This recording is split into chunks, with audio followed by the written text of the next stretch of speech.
اللهم صل على سيدنا مولانا محمد وعلى آل سيدنا مولانا محمد। আচ্ছা, আমি এইভাবে দরুদটা পড়লাম কেন, কেটে কেটে বললাম কেন জানেন? দেখেন একটা মারাত্মক ভুল বেরোবে।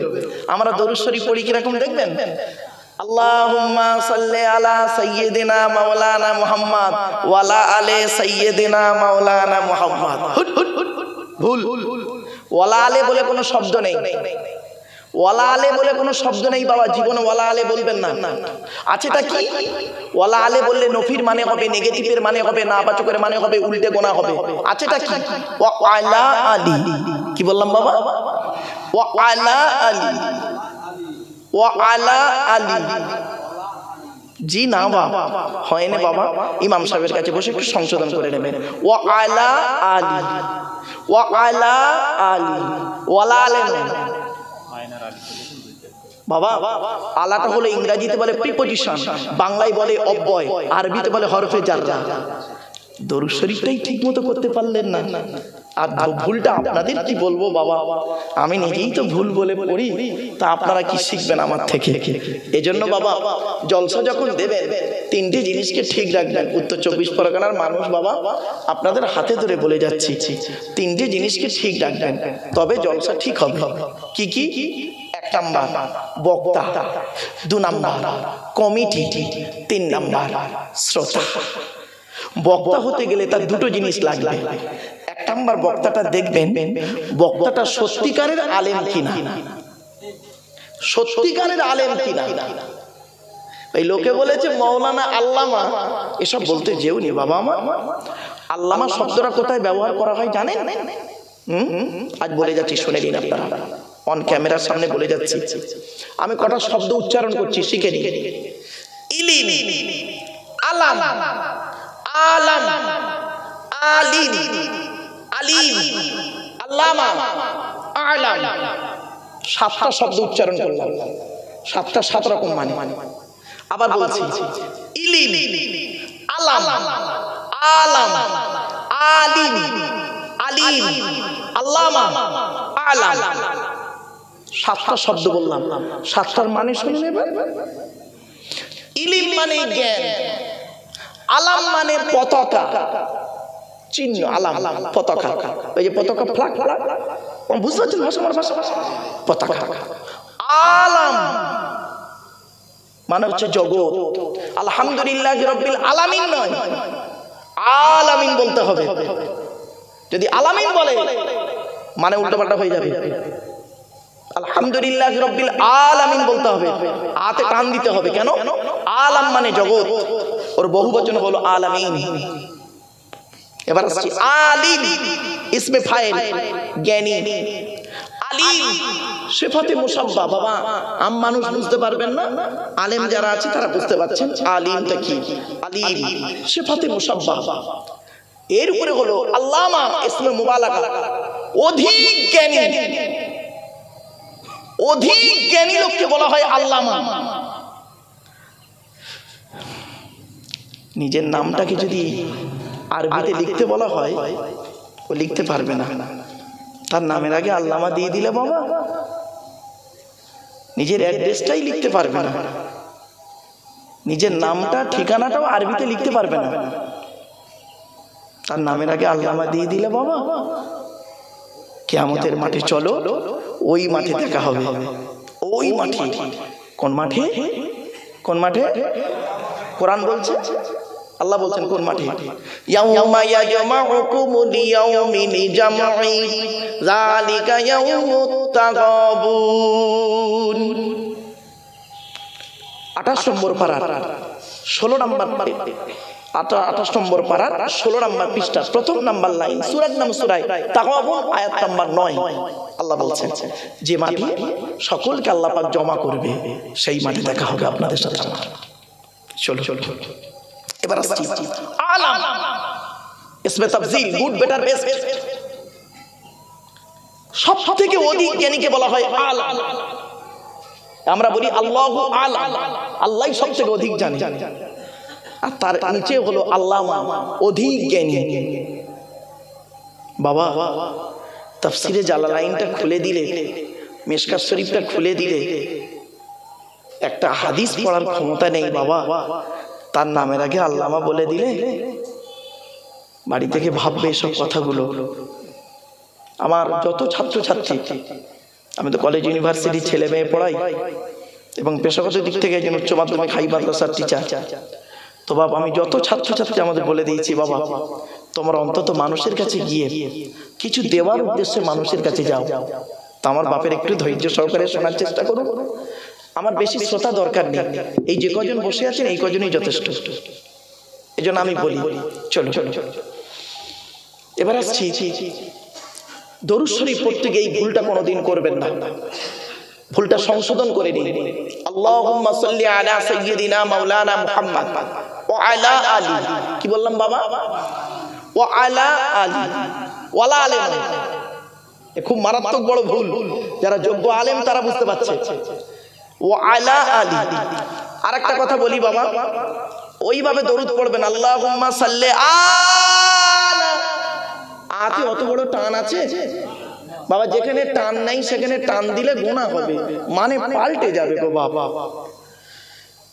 জানে না বোঝে না, এখন যদি আমি বলি বাবা এখন আমি খারাপ হয়ে যাব, তবে কার কাছে খারাপ হবো না হবো এ আব্দুল্লাহ বিল মারুফ ওটা কোনোদিন ভাবে না। আল্লাহর কোরআন নবীর হাদিসের উপরে দাঁড়িয়ে আছে, আজ 31টা বছর চলছে। চল আমি বাস্তব কথা বলি বাবা, চল আমার আল্লাহ আমার রাসূল আর আল্লাযী ইমামুনা ক্বালা আবু হানিফা রাহমাতুল্লাহ আলাইহি, এই কজন যদি খুশি থাকে আমার কারোর খুশি দরকার নেই। চলো যাই। তো দরুদ শরীফ পড়তে গিয়ে এই ভুলটা সংশোধন করে নেবেন, আর কালেমা পড়তে গিয়ে লা ইলাহা ইল্লাল্লাহ বলবেন। ওই জিকির করতে গিয়ে লা ইলাহা ইল্লাল্লাহ লা ইলাহা ইল্লাল্লাহ লা ইলাহা ইল্লাল্লাহ লা ইলাহা ইল্লাল্লাহ করতে গিয়ে ঈমান চলে যাবে বাবা। 2 মিনিট দেরি হয় হোক, সঠিকটা হোক, তাড়াহুড়ো করে ভুল করার থেকে দেরিতে ঠিক করাটা ভালো, ঠিক না বেটা? ব্যাস চলো।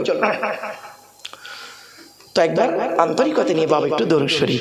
আল্লাহুম্মা সাল্লি আলা সাইয়্যিদিনা মাওলানা মুহাম্মদ ওয়া আলা আলি সাইয়্যিদিনা মাওলানা মুহাম্মদ। اللهم صل على محمد النبي الأمي وآله وسلم.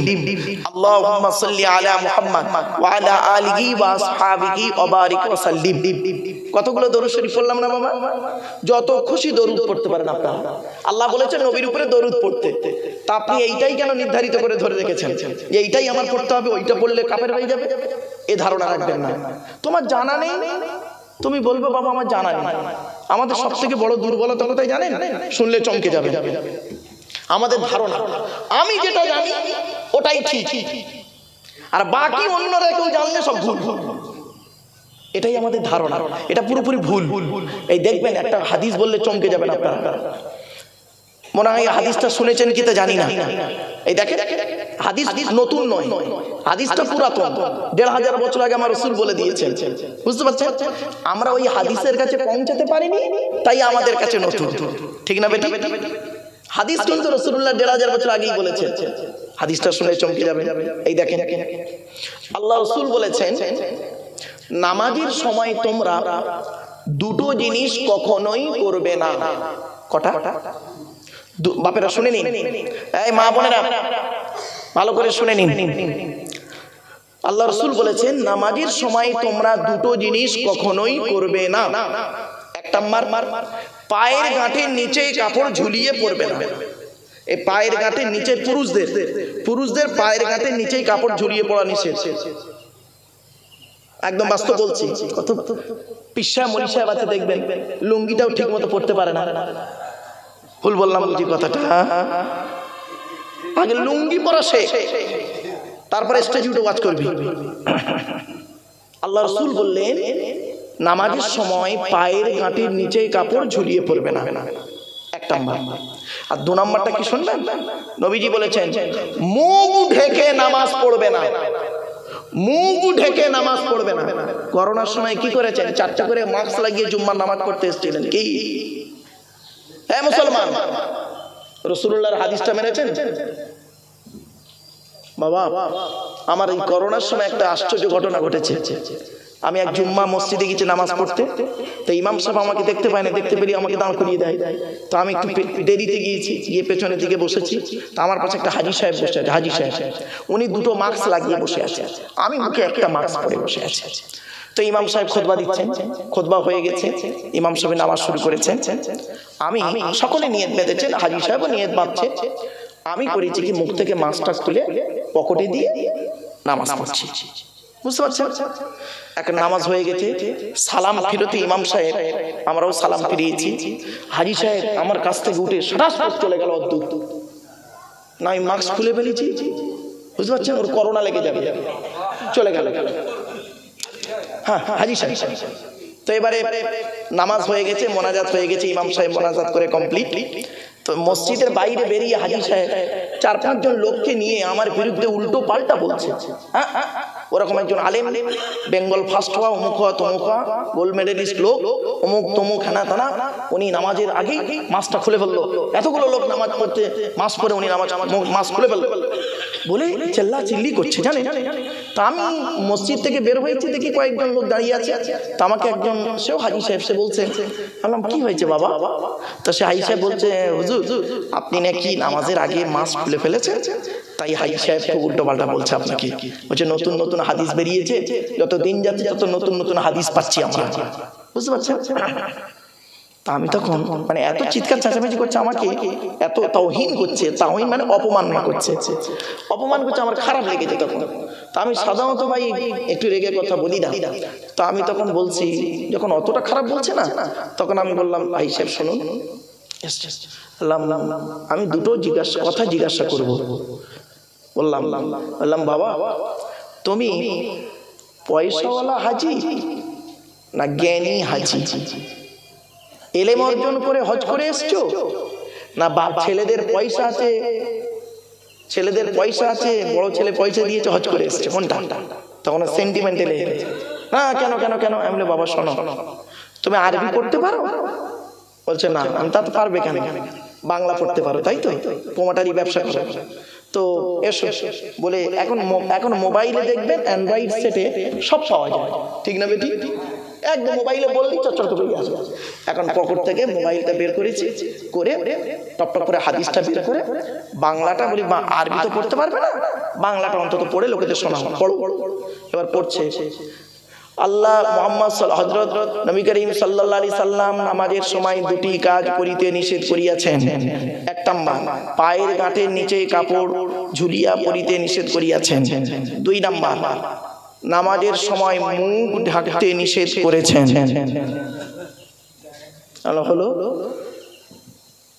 আমি কেন মাস্কটা খুলে নিয়েছি বুঝতে পারছো বাবা? এই জন্য একজন আলেম, একজন মূর্খ মানুষ দুটো এক নয়। কোরআন বলছে ওমা ইস্তাবিল আমা ওয়াল বাসীর, একজন অন্ধ আর চোখওয়ালা এক নয়, কোরআনে আছে সূরা ফাতিরে। যাই হোক, তো এই জন্য এই কথাগুলো মনে রাখবেন। খবরদার কোনোদিন বাবা মুখ ঢেকে নামাজ পড়বেন না। অনেকে দেখবেন মাফলার ভালো করে জড়িয়ে জারিয়ে নামাজ পড়ছে, অনেকে এই রুমাল ভালো করে মুখে দিয়ে ঢাকে নামাজ পড়ছে। খবরদার নয় বাবা, এই হাদিসটা আপনাদের বলে যাচ্ছি। দেখেন এই 3-4 ঘন্টা যা বলবো, 2-3 ঘন্টা আল্লাহ পাক যা বলাবেন, এর মধ্যে যদি 10টা কথা নিয়ে যদি আপনি আমল করেন, ওটাই হবে জীবনের সার্থক, ঠিক না বেটি? আমার বাপেরা, আজ বেশ কিছু কথা আপনাদের বলবো, একটু ধৈর্য সহকারে শোনার চেষ্টা করুন। আসুন আমরা আলোচনার শুরুতেই আল্লাহর কাছে একবার একটু দোয়া করে নিই। আল্লাহুম্মা আমিন। ربنا ظلمنا أنفسنا وإن لم تغفر لنا وترحمنا لنكونن من الخاسرين ربي زدني علما ربي ارحمهما كما ربياني صغيرا رب العالمين। সন্ধ্যা থেকে নিয়ে এখন পর্যন্ত বহু আলিম উলামা, জ্ঞানী গুণী বুদ্ধিজীবীরা বিভিন্ন দিক নিয়ে আলোচনা করেছেন। আমি অদম গুনাহগার, তেমন তো কিছুই জানি না মাবুদ। সামান্য গুটিগত কথা বলে উদ্দেশ্য হলো কোরআন হাদিস ইজমা কিয়াসের কিছু কথা মানুষের কাছে তুলে ধরা আর বক্তা শ্রোতা আমল করা। ওগো আল্লাহ, আমার মুখ থেকে কোরআন হাদিসে সঠিক কথাগুলো মুখ থেকে বলিয়ে নেবেন, যে কথা বললে বক্তা শ্রোতা উভয়েরই ফায়দা হবে, যে কথা এমন কথা বের করিয়ে নেবেন যে কথা বললে বক্তা শ্রোতা আমল করে দুনিয়ার জিন্দেগিটা শান্তিতে থেকে কিয়ামতের জিন্দেগিতে শান্তিতে যেন থাকতে পারি। ওগো আল্লাহ, সেই কথাগুলি আমার মুখ থেকে বলিয়ে নেবেন। ওগো দয়াময়, এই জলসা যে সমস্ত বাবাজিরা, যুবক ভাইরা, স্নেহের কচি কচি বাচ্চারা, মা বোনেরা বড় কষ্ট করে মেহনত করে এই জলসা দিয়েছে, আল্লাহ এই জলসায় যারা দান করেছেন, করছেন, করবেন, কিয়ামতের দিন মুসিবতের সময় নাজাতের ওসিলা বানায় দেবেন। ওগো আল্লাহ, আমার কত মুরব্বী বাবাজিরা কষ্ট করে বসে আছে রব্বুল আলামিন। অনেক যুবক ভাইরা, স্নেহের কচি কচি বাচ্চারা, মা বোনেরা কোরআন কারীমের মাহফিল শোনার জন্য চাতক পাখির ন্যায় ছুটে এসেছেন, আসছেন এবং আসবেন। কিয়ামতের দিন মুসিবতের সময় আরশের তলায় ছায়া দান করুন। হালাল মাল থেকে তাবারুক আল্লাহকে কবুল করে নিন। ওগো দয়াময়, কোরআন থেকে, হাদিস থেকে, ইজমা কিয়াসের কিছু কথা, মাসলা মাসাইলের কথা কিছু কথা, পাক নাপাকের কিছু কথা, হারাম হালালের কিছু কথা আমাদের শোনার, বোঝার, বলার, বক্তা শ্রোতাকে আমল করার তৌফিক দান করুন। আল্লাহুম্মা ইন্না নাসআলুকা ইলমান নাফিয়া ওয়া আমালান মুতাকাব্বালা ওয়া রিজকান হাসানা ওয়া হালালান তাইয়্যিবা। সুবহান রাব্বিকা রাব্বিল ইজ্জাতি আম্মা ইয়াসিফুন ওয়া সালামুন আলাল মুরসালিন ওয়ালহামদুলিল্লাহি রাব্বিল আলামিন। ওয়াজআল আখির কালামিনা ইনদাল মাউতি লা ইলাহা ইল্লাল্লাহু মুহাম্মাদুর রাসূলুল্লাহ। Sadr Jalsa, in the name of Allah, the most merciful, most beneficent, peace be to Allah, Lord of the world, Shonam Dhanna, সুনির্বাচিত মহামান্য আজকের মাহফিলের সভাপতি সাহেব, আমন্ত্রিত উলামা হযরত, দিন দরদি, ইসলাম দরদি, মুমিন মুত্তাকি মুসলমান, সালেহ নেককার আল্লাহওয়ালা বাবাজিরা, আমার যুবক ভাইরা, স্নেহের কচি কচি বাচ্চারা, পর্দার অন্তরালে পর্দানসীনা ধার্মিকা, স্নেহময়ী মমতাময়ী আমার মা ও বোনেরা, তারও সাথে জানাই আমার আওয়াজ শ্রবণকারী মুসলিম ও মুসলিম সমস্ত জাতির মানুষেরা, মহান আল্লাহ পাকের দরবারে শুকরিয়া আদায় করি যে রব্বুল আলামিন আমাকে আপনাকে বসিয়েছেন সেই ইশার নামাজের পর থেকে নিয়ে কিছুক্ষণ কোরআন, হাদিস, ইজমা কিয়াসের কিছু কথা শোনা, বোঝার, আমল করার উদ্দেশ্য নিয়ে সেই পরওয়ারদিগার বেনিয়াজের দরবারে প্রাণ খুলে ভক্তি ভরে উচ্চ আওয়াজে একবার শুকরিয়া আদায় করি, বলুন আলহামদুলিল্লাহ। আমার বাপেরা একটু আমার সাথে সাথে বলুন সুবহানাল্লাহি ওয়া বিহামদিহি, বলে সুবহানাল্লাহি ওয়া বিহামদিহি, সুবহানাল্লাহিল আযীম।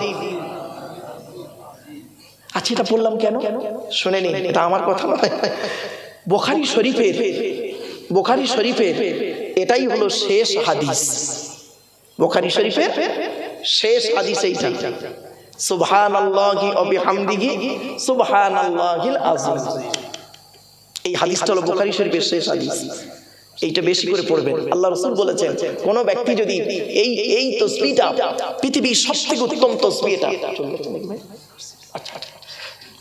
পৃথিবীর সবথেকে উত্তম তাসবিহ, এই তাসবিহ যদি কোনো মানুষ পড়ে, আমল করে, তার কোনো বিপদ আপদ মুসিবত সকল সমস্যার সমাধান আল্লাহ করে দেবে এই তাসবিহর ওসিলায়। জোরে বলুন সুবহানাল্লাহ। আমার বাপেরা, মুরব্বীদের অনুরোধ করছি, বাবা যাদের পায়ে একটু সমস্যা স্টেজে চলে আসে। ও দুই একজন বয়োজ্যেষ্ঠ মুরব্বী বাবাজি, ও বাবাজি চলে যাচ্ছে নাকি বাবা? আচ্ছা বাবা, ঠিক আছে বাবা। যাদের বসতে অসুবিধা হচ্ছে, নিচে স্টেজে 4-5টা 8-10টা চেয়ার আছে। আমি চেয়ারে সাধারণত বসি না, আমি নিচে বসি। কোরআন শরীফ থাকে, একটু পরিবেশ থাকে, কিন্তু এখানে একটু সমস্যা, যার জন্য বাবা একটু বাধ্য হয়ে এই চেয়ারে বসতে হলো। চলো, বুখারী শরীফের প্রথম হাদিস কি? তাহলে শেষ হাদিসটা কি বললাম? সুবহানাল্লাহি ওয়া বিহামদিহি সুবহানাল্লাহিল আযীম। আর প্রথম হাদিসটা কি? ইন্নামাল আমালু বিন্নিয়াত। এর বাংলা মানে হচ্ছে প্রত্যেকটা কাজ তার নিয়তের উপরে নির্ভর করে। তাই এতগুলো জ্ঞানী গুণী বুদ্ধিজীবী মানুষ আপনারা এসেছেন, আপনাদের অন্তরে একটা নিয়ত বা উদ্দেশ্য আছে। আমি অধম আব্দুল্লাহিল মারুফ, তেমন ইলম নেই, তেমন জ্ঞান নেই। আল্লাহ পাক আমাকে এখানে আনিয়েছেন, আমারও অন্তরে একটা নিয়ত বা উদ্দেশ্য আছে। আমার উদ্দেশ্যটা আপনারা কেউ জানেন না, আপনাদের নিয়তটা আমিও জানি না। আচ্ছা, উভয়ের নিয়ত যিনি জানেন তিনি কে? ইন্নাল্লাহা আলিমুম বিযাতিস সুদূর, নিশ্চয়ই আল্লাহ রাব্বুল আলামিন বান্দার অন্তরের খবর সবই রাখেন। তাই আজকের এখানে যা কিছু আলোচনা হবে আপনাদের মাঝে আমার মাঝে, আজকের আলোচনার সাক্ষী থাকবে কে? আল্লাহ। আল্লাহ